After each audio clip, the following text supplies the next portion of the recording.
Malapit na mag-alas 3, ito na po ang I Saw the Signs. Today's edition, may mga nag-chat na naman. Unahin natin to, Tita D from Prue Hallowell. Okay. Prue Hallowell. Okay, ako kunyari si anak. Oh. Knock. Who's there?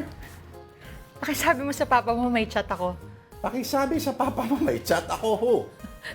Mamaya ka sa akin pag-uwi. Okay, wala naman ang susunod kay Cesar Carino. Ako si Jowa. Okay. Kain ka na, love. Sige po. Para pag iniwan kita, may lakas ka. Ganon.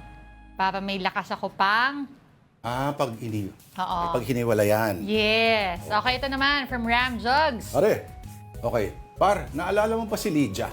Kami na, par. Swerte ka, pare. Dahil first boyfriend daw niya ako. Di ba siya yung kainuman natin last week? Eh, di ba nga maraming boyfriend yan?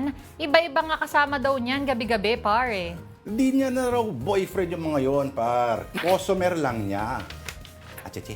Okay. Next mula kay Afternoon Light viewer, Ram Jugs pa rin. Manliligaw. Ako kunyari. Ayaw mo ba talaga sa akin, Dinistan? Pwede naman tayong maging magkaibigan. Ayoko na. Gusto ko pa masigit pa doon. Sige, simula ngayon, magpinsa na tayo. Okay.